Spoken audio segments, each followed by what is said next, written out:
if you have your Bibles, if you'd open with me to Luke chapter 18. Sorry, that's not true. Luke chapter 19, verse 28. And just to set us up, I guess, a little bit, you may remember this. In March, we read this whole passage one Sunday morning in worship from 1928 through the end of chapter 21, and we heard it all. And this week you read a little bit of it, at least the introduction to this passage, and rather than reading all of it, which would take a good amount of time, some of it I'll read, and some of it I'll summarize for us, and if you find yourself being unfamiliar with one of the stories, use that as an invitation to go back and to reread some of it later today. So last week, we announced that the great Christian truth, or the great Christian truth, that Jesus is king over all of the earth. And the earliest followers of Jesus had a short and a sweet way of declaring this truth, and it came in the form, Jesus is Lord. And if you're anything like me, sometimes you say those words, you declare that as being true, and then you stop and think for a second, what does that look like? Okay, so now what? Now that he is king. Well, what does it mean that Jesus is king? What does it look like when Jesus is king? And how is this different from all of the other kings and rulers that we know of in the world? And how is this different from just what we know about the world in general? And so the question goes a little bit like this. When Apple's CEO, Steve Jobs, died, everyone at Apple or associated with Apple was asking the question, so what is the future of Apple? What does Apple look like when Tim Cook is CEO? Or when Al Davis died, everyone associated with the Raiders wanted to know, what does it look like when Mark Davis, Al's son, runs the Raiders? What does it look like now in this new reality under a new ruler, a new leader? What does the reign of God through Jesus look like? What does it look like in our world, in our lives, in the church? And this is what we're going to explore this morning as we move into what is really the fourth major section of Luke's gospel. And so if you have your Bible turned to Luke 19, verse 28, this is where the gospel transitions into this fourth section. The long journey to Jerusalem that Jesus has been on, that we've been traveling with Jesus over the last 4 weeks, is over. Jesus has arrived, and we hear these words. And when he had said these things, he went on ahead, going up to Jerusalem. And the story that follows, that you may have read Monday in the Daily Worship Guide, is the story of Jesus arranging his entry into Jerusalem. He arranges a very particular entrance into the city of David. Luke's gospel has already called Jesus the Son of David. But now, like David's immediate son Solomon, Jesus rides into Jerusalem in such a way that the crowds immediately know what's happening. They know what to expect. And like good WWE fans, they are singing his entrance music for him.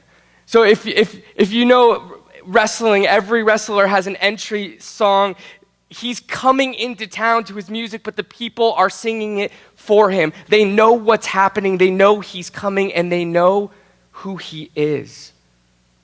And so we pick up then in verse 36. And as he rode along, they spread their cloaks on the road, and as he was drawing near, he was already on his way down from the Mount of Olives. The whole multitude of his disciples began to rejoice and to praise God with a loud voice for all of the mighty works that they had seen, saying, "Blessed is the King who comes in the name of the Lord, peace in heaven and glory in the highest." And some of the Pharisees in the crowd who also knew what this meant, said to him, "Teacher, rebuke your disciples." And Jesus answered, "I tell you, if these were silent, the very stones would cry out." Up until this point, in all of Luke's gospel, Jesus has avoided titles like the plague. He's silenced anybody who was ready to declare the truth about who he was. He's shrugged off any sort of identification that was too direct, too public.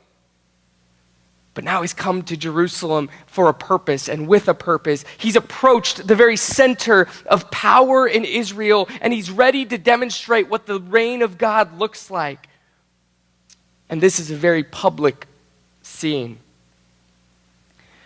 But unlike a cold and calculated, brutal tyrant who makes his way to a capital city ready to conquer, we immediately discover, we get the sense that this is a different king altogether than anyone the world has known. Because in verse 41, he draws near and he sees the city and he weeps over it. Jesus is a compassionate king. But more than that, Jesus is the true king of Israel, who grieves the future of Jerusalem, the city of his father, of his people. The first chapters of Luke's gospel told us that from just infancy, when Jesus was a baby, Jerusalem was going to hold a central place in Jesus' imagination and in his life. Year after year, Jesus and his family and his extended family would travel to this beloved city for their yearly pilgrimages. And at the heart of this city was the temple, the place that Jesus, when he was just 12 years old, and his parents and his family gather and they head back home, they leave him behind, and they leave him behind because he can't be drawn away from this place, the temple, where he's doing what he describes as his father's business. This is what he is about. But Jesus knows that Jerusalem is going to be destroyed again. He knows that the temple has no future. We know that he knows this because he tells us that in these passages. But this is not just God sort of willy-nilly deciding that he's just done with them. He's done with the temple and with Jerusalem. He's just over it. No, it's because again, and we hear this in Jesus' words, God's people had proven themselves utterly incapable of being God's people the way that he intended them to in the first covenant.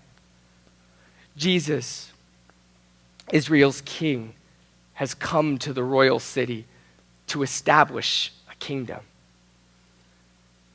And he starts by weeping over the city. And then he goes to its very heart, to the temple.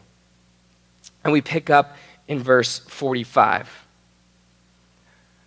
And he entered the temple, and he began to drive out those who sold, saying to them, "It is written, my house shall be a house of prayer, but you have made it a den of robbers."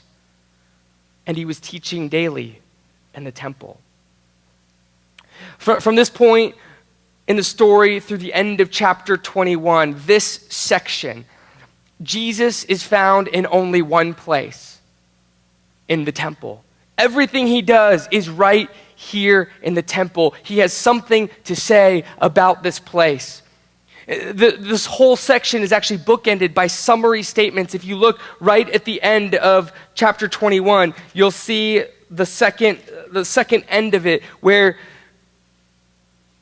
Jesus is in the temple every day teaching. These are his final days, and this is what he's up to, hanging out in the temple and teaching. Hanging out might be a little casual of a word, but.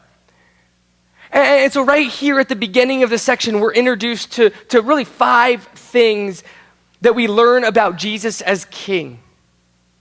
5 things that happen when Jesus is king. 5 things that we ought to consider when we proclaim Jesus as king. These include, first, when Jesus is king, he teaches, and he teaches, and he teaches, and he teaches more, and he never seems to stop teaching, because when we submit our lives to Jesus as king, it turns out that there's a whole lot of unlearning that has to happen. We have learned a lot about alternative ways of being in the world, and Jesus is ready to tell us it's time to unlearn a lot of it and to begin to be retaught in a new way. He teaches. This is what we see him doing from the moment he enters Jerusalem to the moment he's taken. Second, when Jesus is king, faithful worship is restored.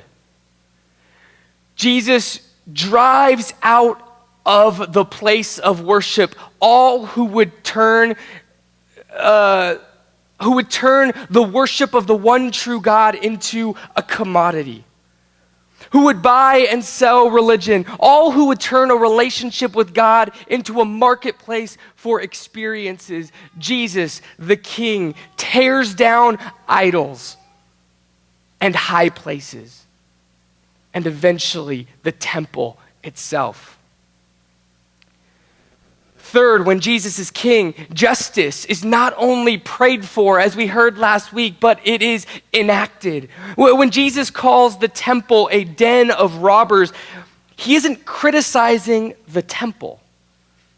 He's criticizing the crooks that steal from people, that take advantage of people, and then come into the temple, the place of worship, the place of prayer, the place to meet with God, and then think they can hide from God and from God's justice. When the temple has been turned into a hideout for crooks and criminals, Jesus won't let them hide, and he calls them out. He exposes them. Justice is enacted. Fourth, when Jesus is king, hope is announced. When Jesus weeps for the city, he says the people, they don't understand the things that bring or that make for peace. And then later, at the very heart of this section, Jesus is going to make clear where our hope lies and where our peace belongs. See, our God is the God of the living. Our hope is in the resurrection of the dead. And hope is announced in the place of worship. And fifth and lastly, when Jesus is king, anyone who would presume to be a leader of God's people is tested and evaluated and tried and judged. Jesus demonstrates that among Jerusalem's leadership, there is only a lack of wisdom, there is tons of jealousy, there is craftiness. It's the way the word is translated, and I like it. Craftiness and pride, and on and on. This is what you find among the leaders of God's people. And Jesus has something to say to them. When Jesus is king, he teaches and he restores faithful worship, and justice is enacted, and hope is announced, and leaders are judged. This is the kingdom of God. Each and every story that then follows in this section is in some way a demonstration of one or more of these 5 characteristics at work in Jesus' reign as the king. In Jesus, for the first time, humans are given a picture of what it looks like when a human being lives and rules as God intended human beings to live and rule. We get for the first time a picture of what it looks like when a human being lets God reign and rule through him. And the story of Jesus as it starts to unfold here in this section, gives us this fascinating contrast, especially here as we get into the first story here at the beginning of chapter 20. There's this contrast between the wisdom of a godly ruler and the foolishness of pretenders. And so we start reading at the beginning of chapter 20. The chief priests and the scribes with the elders, they came up and they said to Jesus, "Tell us by what authority you do these things, or who it is that gave you this authority." He answered them, "I also will ask you a question. Now tell me, was the baptism of John from heaven," which is another way of saying from God, "or from man?" And they discussed it with one another, saying, "Well, if we say from heaven, he'll say, 'Why do you not believe him?' But if we say from man, all the people will stone us to death, for they are convinced that John was a prophet." So they answered that they did not know where it came from. And Jesus said to them, "Neither will I tell you by what authority I do these things." This is good stuff, right? These are some of those good passages that just remind you that God has a sense of humor and Jesus is awesome and funny and hilarious. See, the high point of King Solomon's reign, Solomon, the son of David, the one whose only request to God was that he would be granted wisdom. The high point of King Solomon's reign was that he was a distributor of wise judgment. Here we see Jesus use extraordinary wisdom to flip a situation on a group of questioning religious leaders. But Jesus doesn't just weasel out of the situation. He does something way more important, something way more profound. Is something from God or is it from man? This isn't a superficial question. This is a central question for all of our lives. Is this from God or is it from man? Whatever it is, where does it come from? And a leader of God's people, read in this passage, chief priests and scribes and elders, the leaders of worship in the temple, the leaders of social and religious and political life in Jerusalem. If leaders cannot discern or tell the difference between what is from God and what is from man, then these leaders have judged themselves publicly to be inadequate as leaders of the people of God. And so we should be able to do this as well.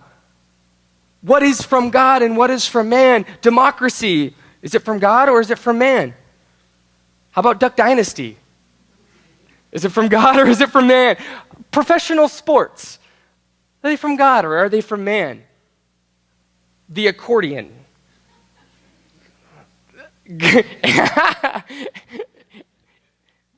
We got a vote for God up in the front row. Or more directly, specifically, and maybe importantly, are music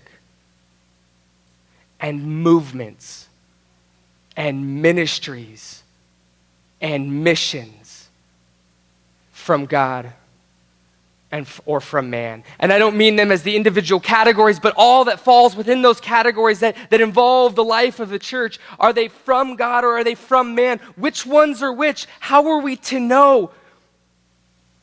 When Jesus is king, we submit ourselves to our wise king, whose teaching and whose spirit work together to train us in the work of discernment.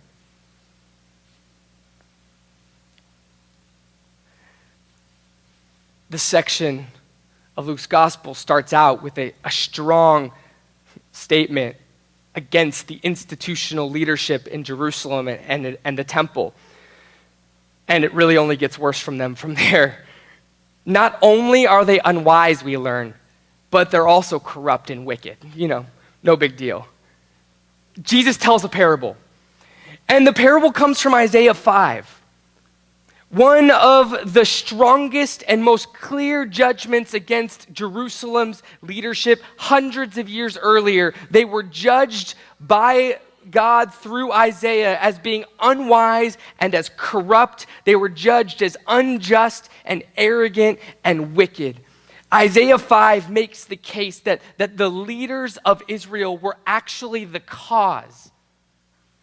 It's not the main cause, one of the primary causes of the exile, the people being removed from the land, Jerusalem being destroyed, and the temple being destroyed. In other words, hundreds of years earlier, before Jesus ever shows up, it is said that because of the wickedness of the leaders, Jerusalem and the temple were destroyed.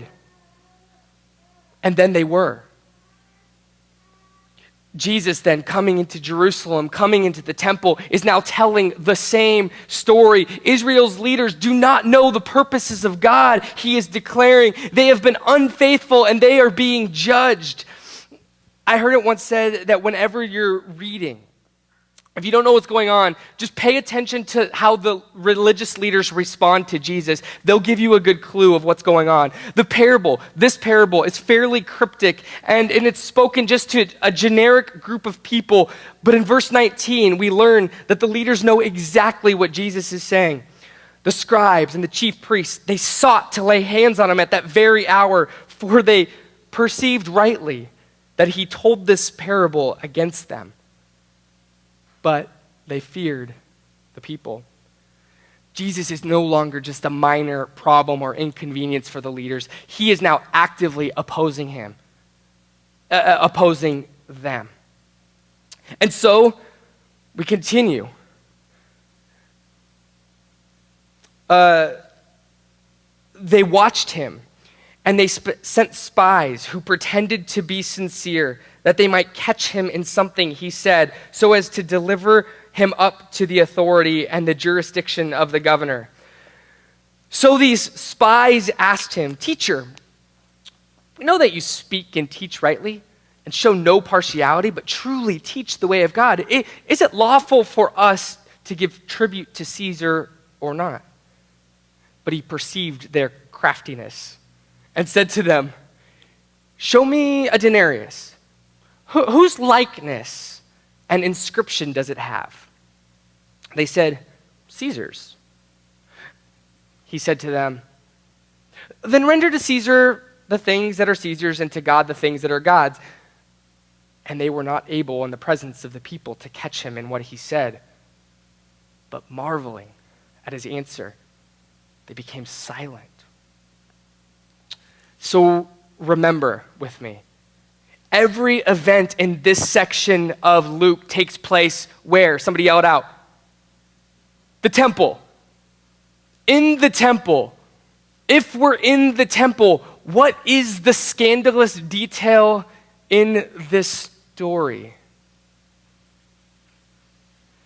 What is the scandalous detail in this story if we are in the temple?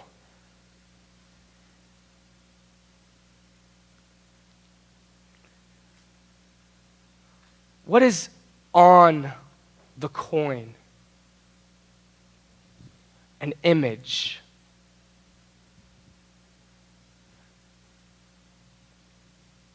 Jesus tells the spies to show him a particular coin.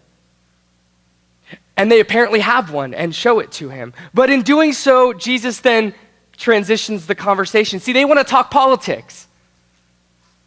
He wants to talk worship. Images are expressly forbidden in worship of the God of Israel. In part, this was why you had money changers, because you would, if you had money with images on it, you would trade it out before you came into the temple with something that didn't have an image, because it was inappropriate to worship to have anything with an image in the temple. And yet, here they hold a coin in the temple with the graven image of a human ruler. And Jesus could have just ended the crafty confrontation there, sort of like drop the mic and walk away. Proved it. There you go. What else do you need from me? But he doesn't. See, reorienting worship is not just about not worshiping in bad and inappropriate ways, but reorienting our worship is about beginning to worship in good and appropriate ways. And so he gives them a positive command. Give to Caesar what is his. Give to God what is God's.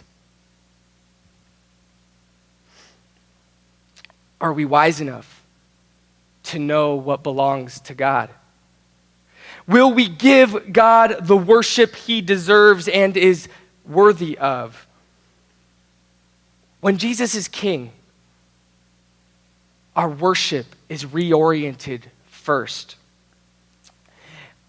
It's not an accident that the early church began to gather for worship on Sundays.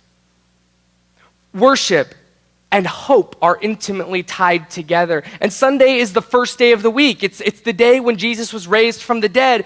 And we generally refer to this as the resurrection, which sometimes confuses for us a major theme in the New Testament. And our passage transitions here after the story of Caesar to set up what I think is probably the central part of this whole section. There came to him some Sadducees, those who deny that there is a resurrection, and they asked him a question, and this question is a question about the resurrection. See, before this, there were some among the Jews who talked about a resurrection of the dead. That at the end of the age, the current age, all who had died, all of the dead, would be raised to new and everlasting life forever and ever. And Jesus then here answers the Sadducees who ask him questions about this resurrection of the dead. And the Sadducees are another group of leaders there in the temple, there in Jerusalem, who seem again to be unclear about the purposes of God. And so Jesus' answer to the Sadducees is to demonstrate that, of course, there will be a resurrection of the dead. And we start to read his argument in verse 37, but that the dead are raised, even Moses showed. In the passage about the bush, where he calls the Lord the God of Abraham and the God of Isaac and the God of Jacob. Now, he's not the God of the dead, but of the living, for all live to him. And then some of the scribes answered, "Teacher, you have spoken well." But they no longer dared to ask him any questions. Again, he silences his listeners, his hearers. And little do people know that here he is talking about this resurrection of the dead, but that in just a few days, Jesus is actually going to prove to them that God is able to raise the dead, and that at some point in the future, God is going to do for all of us and all of creation what he has done for Jesus on that day. The resurrection is our hope as Christians. It is why Jesus is still king even after he's crucified, because God raises the dead. And it's why we can follow Jesus to a good death, because our God raises the dead. He did so for Jesus, and he says that the same awaits us. And so we gather together in worship on Sunday mornings, week after week, to never forget this. We worship a God who raises the dead. And so we don't have to fear death, and we don't have to hide from death, and we don't have to try to manage or control death, and we don't have to cower in the face of it. We worship in the face of death, learning to embrace our death so that we can live now in light of and with hope in the resurrection. When we live in light of the resurrection, we can die to ourselves. And so, when we are learning to die to ourselves, good worship should reflect some sort of dying to ourselves. Good worship will cost us our very lives. Good worship involves offering to God all that belongs to God. Our bodies, our lives as a living sacrifice. Good worship means denying ourselves. If someone told you that worship is about getting filled up or fed, then you have been sold a cheap idol. If worship looks like Thanksgiving, where you get up from a football game just long enough to eat all of your favorite treats, then you're worshiping in a temple that needs to be torn down. And you're worshiping a God that looks a lot more like our bellies than the one true God. My house is a house of prayer, Jesus says, but you've turned it into an idol factory. And this is then where Jesus pushes in all of his chips. He's all in. There's no going back at this point. Not only has this place become an idol factory, but the idol manufacturers are the ones who are going out of their way to destroy the people that they've been charged by God to care for. And so we pick up in verse 45. In the hearing of all the people, he said to his disciples, "Beware of the scribes who like to walk around in long robes, and they love greetings in the marketplaces, and they love the best seats in the synagogues and the places of honor at the feasts, who devour widows' houses, and for pretense make long prayers.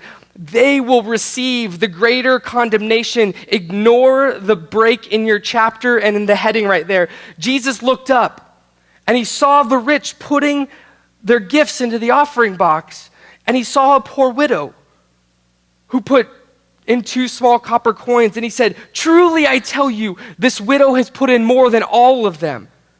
For they all contributed out of their abundance, but she, out of her poverty, put in all she had to live on." Sometimes this is spoken specifically as a word of invitation to us that we should give like the widow.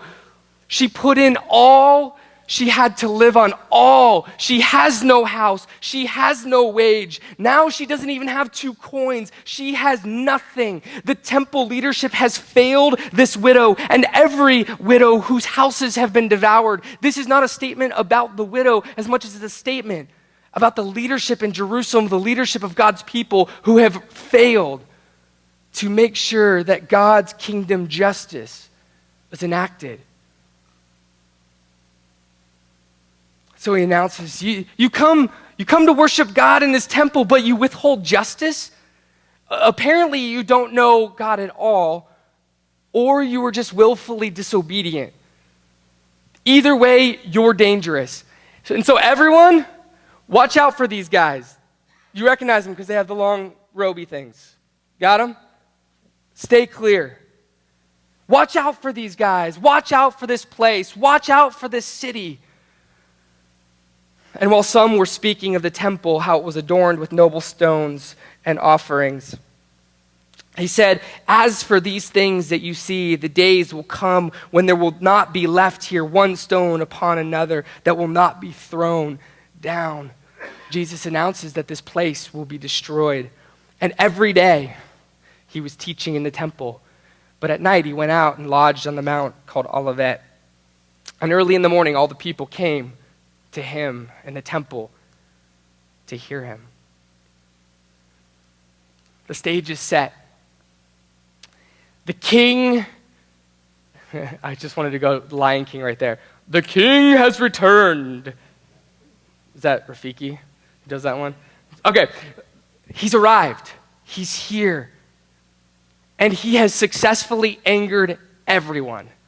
Every possible leadership group is up in arms. He has taught, and he has taught, and he has taught, and now his time is up. These guys, this place, this city are against him.